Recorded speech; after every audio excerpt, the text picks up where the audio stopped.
Hello, my friends, hello, and welcome once again to Stately Vaughan Manor, where Roger and I have returned. Because it's Wednesday, that means it's Epic Comic Book Wednesday. Every Wednesday, we'll talk about a certain comic book, graphic novel, or comic book subject. Steve Donoghue over on his channel will talk about the same comic book, graphic novel, or comic book subject. It is our world's finest team-up that we do once a week. And this week, we go back in time 53 years and talk about Kull the Conqueror. We're going to be talking about the first couple issues of Kull the Conqueror from Marvel Comics. And these issues were written by the great Roy Thomas, who's written everything in comic books, but he was particularly successful with Conan. And Kull is a character that was created by Robert E. Howard, the creator of Conan the Barbarian. Marvel had such a success with Conan that they decided, hey, let's adapt this other character of Robert E. Howard's, Kull. And Kull was probably a character that most comic book readers didn't know anything about. The Kull stories had been reprinted in a paperback book at this time. But I assume most comic book readers had probably not read the Kull stories. And so when Roy Thomas created this comic book, wrote this comic book, he had to introduce this character to the comic book readership. And the hope was that Kull would become as popular a character and as popular a comic book as Conan. That did not happen. As good as the Kull comic books were, and they were really good, they never were as popular as Conan. Just as Kull as a character was never as popular as Conan. I think there are reasons for that. There were far fewer Kull stories, for one thing. Kull as a character, outwardly, Kull seems like a character who's very similar to Conan, but actually, he has a very different personality. Kull is more of a brooder than Conan is. Conan could brood, but he, along with his gigantic melancholy, he also had gigantic mirth. And Conan always seemed like he was having a lot more fun than Kull. And just a very different character as far as the personalities were concerned. And also there are some other things about Kull. Kull is a king. He's the king of Valusia, an ancient kingdom from ancient times. Conan also became a king, but with the Conan stories, we jump all around in Conan's history. So in the Conan comic book, Conan spends a lot of time being young Conan, being a thief and getting into trouble and having adventures in all kinds of different cities. Kull was a little bit different because all of Kull's stories took place basically when Kull was already a king. And so Kull already had responsibilities, and he wasn't quite the free character that Conan was. Which is not to say that the Conan comic book wasn't, the Kull comic book wasn't as entertaining. I think the Kull comic book was pretty great. And we had some regular characters in the Kull comic book because it took place basically in Valusia and around Valusia. And Brule the Spear Slayer, Kull, the character who becomes Kull's best friend, is a main character in all of the issues, or most of the issues.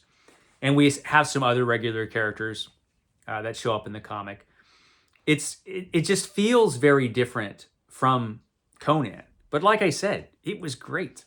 And the first couple issues adapt the story, The Shadow Kingdom. The first Kull story, which was originally published in Weird Tales, considered by many to be the first sword and sorcery story, the first real sword and sorcery story. Kull was a character that was created before Conan.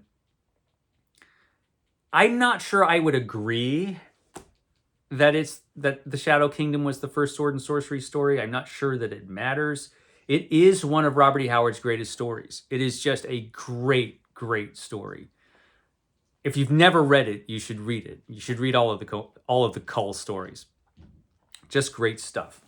So let's talk about those first couple issues that adapt that story, which you can find in this big volume. This is Kull the Destroyer Omnibus from Marvel Comics, which I'm guessing is probably out of print now.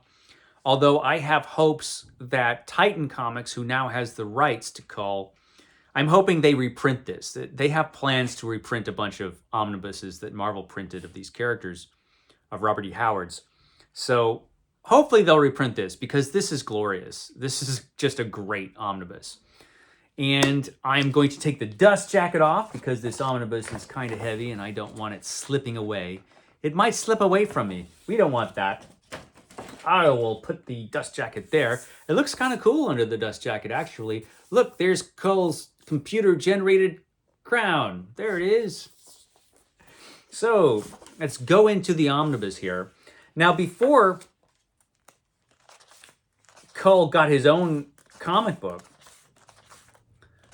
he appeared in a story in Creatures on the Loose, one of my favorite Marvel comics of all time. He showed up in issue number 10 of Creatures on the Loose.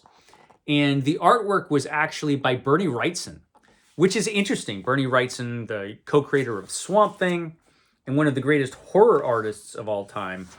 He has an interesting take on Kull. Looks a little different than Kull became. He doesn't have Kull's scar, which became a regular thing in the Marvel version of Kull. But it's a good story, but not nearly as good as what comes next, which is Kull the Conqueror, issue number 1. So Kull the Conqueror lasted 10 issues, then it was temporarily canceled, and then brought back as a comic book called Kull the Destroyer. It was brought back as Kull the Destroyer. And that lasted until issue 29, I think. And then after that, Kull mostly appeared in the black and white magazine Conan, The Savage Sword of Conan, as a backup feature. Kull never as popular in the comics as Conan, of course, but Kull the Conqueror was an excellent, excellent comic book. And Roy Thomas, the great Roy Thomas, who was such a tremendous success with Conan, writes these issues. And he has to introduce the public to this character. So he does more than just adapt the Shadow Kingdom. So he adapts the first part of the story, the Shadow Kingdom, in this first issue, in a story called A King Comes Riding, where we have Kull riding at the head of his soldiers. This is interesting artwork. It's done by Ross Andrew, who does this one issue of Kull, and then we get a different creative team for the rest of the original 10 issues of Kull. And I'll talk about that creative team in a second because it's fantastic. But Ross Andrew does the penciling, and Wally Wood does the inking, which is interesting. I wouldn't have thought those two artists would have gone together particularly well, because it seems to me their styles are very different. But it actually looks great, and I should have known that it would, because Ross Andrew is usually a very competent penciler, and Wally Wood is one of the greatest comic book artists of all time. And when he did inking for Marvel, he made pretty much everybody look better than they normally would, pretty much. So it actually is a combination that works beautifully. You have a tremendous amount of detail because Wally Wood is inking, and Ross Andrew, like I said, he normally does a pretty decent job when he draws a comic book, but he does a really, really great job on Kull the Conqueror. And we've got the beginning of the Shadow Kingdom here as Robert E. Howard described it, but then Roy Thomas changes some things up. He brings in some characters like Redondo, the minstrel down there, Redondo, who becomes an important character in this series of comics. And so he spends some time with that character and some other shady characters that we will learn more about later on. And we also are introduced to Brule the Spear Slayer, who is a Pictish warrior who meets Kull because he's sent on a mission to Kull. And they don't get along immediately because Kull is originally from Atlantis. Kull is an exile of Atlantis who took the crown of Valusia from the king of Valusia, whom he killed. And he made himself king. And Atlanteans don't particularly like Picts. Picts don't particularly like Atlanteans. So they were two warriors who, you know, on their first meeting didn't like each other a heck of a lot.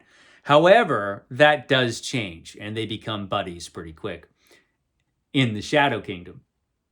And Brule becomes a tremendously important character in this series. As you can see, Wally Wood does just great on the faces of these characters. And Roy Thomas, he's got to do more in this original issue than just tell the beginning of the Shadow Kingdom, because he's got to tell you who Kull is. Who is this guy who is an exile of Atlantis? How did he become an exile from Atlantis? How did he become the king of Valusia anyway, this ancient kingdom from the ancient world, far in prehistoric times before the great cataclysm? Well, Atlantis at this time is pretty much an island or a small continent full of savage tribes. And Kull was one of those. So we get the story of Kull when he was young and a member of the tribe, of this tribe that he was adopted into.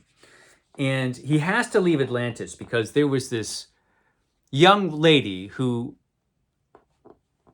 left this tribe and married an enemy. And then she got caught and they were going to execute her. And Robert E. Howard wrote this story. And Roy Thomas adapts it really quickly into a few pages here. And we just get this wonderful scene where she's about to be killed, about to be burnt. And she looks pleadingly at Kull for any kind of help. And instead of letting her be tortured to death and burning to death, he decides he can give her a quick death. So he takes out his dagger and throws it at her and slays her, thus denying the tribe the punishment of this young woman. And that means Kull has to get out of there right quick. And so he does. He takes this dive off the cliff there, and he swims away and sees this ancient trireme. And I have to give it to Ross Andru for, you know, he really did his research for the artwork in this, because that is a great picture of an ancient trireme from the ancient Greek world, which appears here in a prehistoric world. And Kull thinks he's found, you know, an escape, but he ends up being a galley slave. And eventually he ends up being a gladiator. Eventually he moves from being a gladiator to being a mercenary and a mercenary captain. And from there, he manages to become king by taking part in a plot to overthrow the king. And there's a guy who is behind this plot who thinks that this will make him king. But Kull, after slaying the king, makes himself king. There he is, crowning himself. And that's a fantastic moment. This is a moment that we hear about in Robert E. Howard's stories of Kull, but we never actually see it. You know, he doesn't tell this story as an individual story. So Roy Thomas puts it in here into this first issue. And so Roy Thomas takes some of these things that are kind of casual mentions in the Kull stories and he brings them to life. And I have to hand it to Ross Andru. I mean, particularly in these two pages, which I just think are just magnificent. He does a great job. He does a great job on this first issue. And here we have the end of the story where Kull is Kull the King, and we have the tiger motif in the back. The tiger is kind of Kull's totem animal, and that becomes a factor in the artwork. You will often see the tiger in the background when Kull's fighting or declaring something like, I'm Kull the King, you know. And it's kind of a cool little thing that they got going on there. So the first issue is actually really, really excellent. Roy Thomas does an excellent job introducing the character of Kull, putting these episodes from Kull's life into the story, and adapting the first part of the Shadow Kingdom. He manages to get all of this stuff into this first issue, and it doesn't seem crowded at all. It's just a great first issue of this series. And it becomes even better after that, because in issue number 2, we get the rest of the Shadow Kingdom, but we also get 2 of my favorite artists of all time who become the regular creative team for a bit. Marie Severin, who is one of my favorite artists of all time, becomes the penciler for the rest of the original 10-issue run. And for the first few of those issues, her brother, John Severin, does the inks. So these are 2 legendary comic book creators. John Severin is just an amazing artist who worked from EC Comics, where he did war comics and stuff like that. He worked in Warren Comics. Also, he did some war comics there. And he's just a tremendous, tremendous artist. And Marie Severin is also a pretty great artist, really good. And she was a colorist at EC Comics, and she also did some coloring at Marvel as well. But she was just such a great artist in her own right. And when you put these 2 together, Marie and John Severin, you just get a fantastic, fantastic comic book. And they give Kull a very distinctive look. And here Kull is at a Pict camp. And he's talking to Kanu, the Pictish ambassador, who tells him about a sinister plot, or at least hints about a sinister plot that he has to find out about. And here we have Brule the Spear Slayer again, looking a little different than he did in the first issue. All the characters look just a little bit different here. And the artwork is very classic, old style artwork, the kind of artwork you would have seen in an EC comic, for example, if John Severin was drawing it. It just looks fantastic. And that night, Brule comes to Kull's castle, and during the night, he reveals a plot. So it turns out that this ancient race of monsters, the serpent people who can transform themselves to look like anybody, has been infiltrating Volusia. And these serpent men, over the years, have taken over the identities of certain politicians and even kings. And they're creepy, creepy monsters. If a serpent person kills you, your soul, your ghost, becomes a slave of the serpent men. They're just a creepy, ancient race of monsters, shape-shifting monsters. And they're infiltrating Kull's kingdom. And Brule shows him how this happens. Here we have the serpent men being revealed. Here's a serpent man being revealed. And some of the backstory of the serpent men is being told here. How they have assumed the identities of warriors and kings in the past. And all this time in this issue, the artwork is just beautiful. It's just beautiful artwork from the Severins. And it's even better than the first issue of Kull the Conqueror, which I thought was pretty fantastic. But this artwork is just so detailed and so beautiful and so perfect for this story. It's just lovely.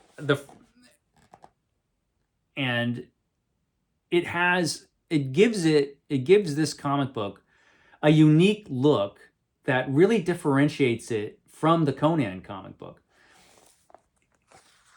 The Conan comic book did not look quite like this. Yet, as you see, this is full of action. The Shadow Kingdom was an action-packed story, as well as being a great, supernatural weird tale and sword and sorcery story. And Kull reveals the Serpent Men, and in the end actually ends up fighting a Serpent Man who is has taken his identity. And you'll see the tiger motif there in the background and the serpent behind the false Kull, and they get into a great big fight. And it's an excellent fight. And by the end of the story, of course, the Serpent Man is defeated, and Kull is vowing to hunt down the rest of the Serpent Men and cleanse his kingdom of this ancient supernatural menace. And by the end of this story, Brule the Spear Slayer is Kull's loyal friend. They have fought side by side, and these two warriors who would normally be enemies have become the best of friends. And Brule is a character that constantly saves Kull's life throughout these series of comics, and actually in Robert E. Howard's stories. One of the things that Kull does when he fights is sometimes he'll go berserk. And he will just not worry about defense at all. He just becomes a purely offensive monster. But that leaves him open, to attack. And so Brule, if he's fighting side by side with Kull, is always blocking these blows that are intended for Kull. Which must be difficult when you're trying to defend yourself at the same time, having to defend Kull, because Kull's too crazed to defend himself. But that's the kind of guy Brule was. And these first two issues of this comic are just fantastic. They're just fantastic. I think they were reprinted by Dark Horse Comics in a softcover volume when they had the license. And then, of course, Marvel Comics reprinted them in this omnibus. I am hopeful that Titan will reprint these stories because they're dynamite. They're just great. Kull, like I said, never as popular as Conan in the comics, but this comic book, Kull the Conqueror, and later Kull the Destroyer, fantastic comic book. They're just great. Okay, I'll shut up. I will catch you next time.